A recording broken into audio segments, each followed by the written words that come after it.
अदाबर्स programme खबर की खबर लेकर प्रोफेसर अमजद नज़ीर नाजुक यूट्यूब चैनल इंकशाफ पर हाजिर है।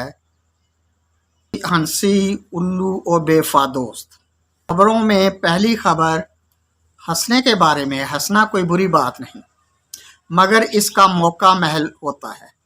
खुशी के मौका पर हंसना हर किसी को अच्छा लगता है। कई जगह ऐसी होती हैं वो बनाही इंसान की तफरीह तबाह के लिए जाती है, मसलन थिएटर वगैरह। तेज़ रोज़ ज़िंदगी के मसाइल भी तकाजा करते हैं कि कुछ हंसने का सामान होना चाहिए।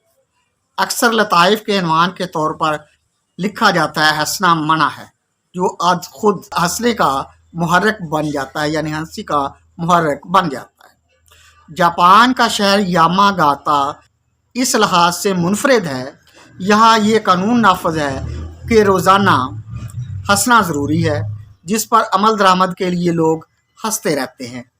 बाहर से कोई वहाँ जाए तो उनको देखकर ख़ुद भी हंसने लगता है, अगरचे वो उनकी नादान हंसी का मजाक उड़ा रहा होता है। दर हकीकत वो खुद गैर इरादी तौर पर उनका ही हिस्सा बन जाता है। कानून के मुताबिक उन्हें 24 घंटों में एक बार ज़रूर हंसना होता है। इसका पाबंद मकामी हुकूमत ने तमाम कंपनीज और दफातर में सबको किया हुआ है। अदना अल्लाह को कोई फ़र्क नहीं। सवाल ये पैदा होता है, इसका मकसद क्या है? फैसला साजों और कानून बनाने वालों ने अपने लोगों की सेहत बेहतर बनाने के लिए ये पाबंदी लगाई है। और तो और मकामी हुकूमत ने हफ्ता का एक दिन मुकर्रर कर दिया है, जिसे हंसी के ज़रिए सेहत के फ़रोग़ के लिए मनाया जाएगा, जहां हुकूमत को लोगों की सेहत का ख्याल है। सियासतदानों ने इस फैसले पर कड़ी तनकीद की है। मालूम होता है वहाँ के सियासतदान भी हमारे सियासतदानों जैसे हैं। वो नहीं चाहते लोग सेहतमंद जिस्म हासिल करके सेहतमंद शऊर के हामिल हो जाए। हमारे सियासतदानों को भी सीधे साधे लोगों की ज़रूरत है, और जापान के सियासतदानों का भी यही वतीरा है। हम तो जापान को तरक्की याफ्ता मुल्क ख्याल करते थे, मालूम हुआ सियासी तौर पर हमसे मुख्तलिफ नहीं है। अगली खबर उल्लू के बारे में है। हम किसी को उल्लू नहीं बना रहे, ना ही किसी उल्लू के पट्टे की बात कर रहे हैं। दुबई में एक रेस्टोरेंट होटल है जिसका नाम है और रेस्टोरेंट, जिसे उर्फ़े आम में उल्लू का रेस्टोरेंट कहते हैं। इतलात के मुताबिक इस रेस्टोरेंट में 9 अदद उल्लू मौजूद हैं।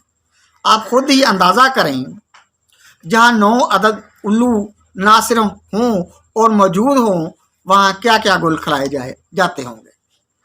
हमारे माशरे में एक अदद उल्लू ही काबू में नहीं आता, और अगर वो उल्लू का पट्टा हो जाए तो बहुत मुश्किल पेश आती है। रेस्टोरेंट वालों को इन उल्लुओं से खसारा नहीं, बल्कि उनके लिए मुनाफा बख्श कारोबार का ज़रिया है। लोग उल्लू देखने आते हैं, रेस्टोरेंट में रश रहता है, आमदनी भी बढ़ती है। वहाँ उल्लू रखने की वजह यह भी होगी कि वहाँ कोई किसी को उल्लू नहीं बनाता। हमारे यहाँ इसका काफ़ी रिवाज है। उल्लू बनना या बनाया जाना ख़ास सिर्फ हमारे मुल्क में ही ये सिर्फ पाई जाती है। यहाँ ये उल्लू तो कसरत से मिलते हैं, आज़ाद पाए जाने वाले पिंजरों में नहीं रखे जाते। ये भी बताया गया है रेस्टोरेंट के ये उल्लू मुख्तलिफ नस्लों से ताल्लुक़ रखते हैं। हमारे यहाँ के उल्लू भी मुख्तलिफ नौ हैं, और ये भी कहा जाता है रेस्टोरेंट वाले उल्लुओं का ख़ास ख्याल रखते हैं। वो क्यों ना ख़ास ख्याल रखेंगे, ये उनके कारोबार का इश्तहार है। रोमानिया में कौमी असम्बली यानी मजलिस पार्लिमान ने 500 रीछ हलाक करने की मंजूरी दी है। ये बुरे रीछ वहाँ बाकसरत पाए जाते हैं। वैसे तो ये ममालिक जानवरों के हकूक़ के पासरान होने का दावा करते हैं। उनको चाहिए था बुरे रीछों को हलाक करने का फ़ैसला ना करते। जिन मुल्कों में रीछों की आबादी कम है वहाँ भेज देते, ताकि जानवरों पर जुल्म की बदनामी का दाग ना लगता। सुना है पिछले साल भी उनने 220 रीछ मार दिए थे, ताकि रीछों की आबादी कम हो जाए। खबर में रीछों के मारने का सबब एक और वजह भी बयान की है, वो ये कि बुरे रीछ इंसानों पर हमला कर रहे थे। सबसे ज़्यादा गुस्सा उन्हें इस हमला पर हुआ जो एक रीछ ने 19 साला खातून से मारिया डियाना पर किया, जिससे मारिया डियाना मारी गई। वो अपने दोस्त के साथ हाइकिंग पर निकली थी। दोस्त को कुछ नहीं हुआ। लगता है वो सच्चा दोस्त ना था, वरना रीछों से लड़ते लड़ते अपनी जान निछावर कर देता। ऐसे दोस्त का क्या फायदा जो दोस्ती का हक निभाने में नाकाम रहे। लाई बेकदरा नाल यारी ते मारिया नू रीछ मारिया, या मारिया नू रिछ मारिया, ये कहना ठीक रहेगा। रोमानिया की हुकूमत को चाहिए कि मारिया डियाना के दोस्त का मुहासबा करे और ऐसा कानून बना दे बेवफा दोस्त सजा पाए। मारिया का दोस्त उसे जंगल में हाइकिंग के लिए ले गया, कुछ हिफाजती इंतजाम भी कर लेता तो क्या था। हुकूमत को चाहिए कि रीछों की आबादी पर काबू पाने के साथ साथ बेवफा दोस्तों की आबादी भी सिफर तक ले आए, ताकि मुल्क मोहब्बतों का गहवारा बन सके। वैसे भी मुल्क रोमानिया का मौसम भी रोमानी ही होता होगा, वहाँ तो ऐसे वाक़यात मामूल इख्तियार कर चुके होंगे।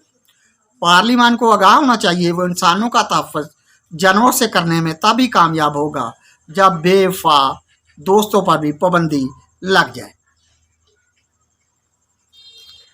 कहते हैं बुरे रीछों के हमलों से 26 अफराद हलाक और 350 जख्मी हुए। ये नहीं बताया गया रोमानिया की रोमान पर फ़ज़ा में बेवफा दोस्तों के हाथों कितने अफराद लुकमाजल बने और कितने जख्मी हुए।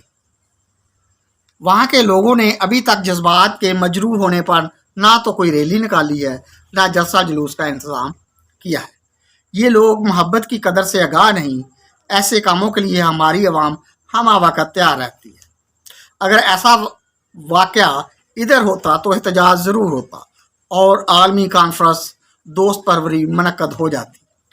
हमें तो बेवफा उल्लू जैसे दोस्त पर हंसी आ रही है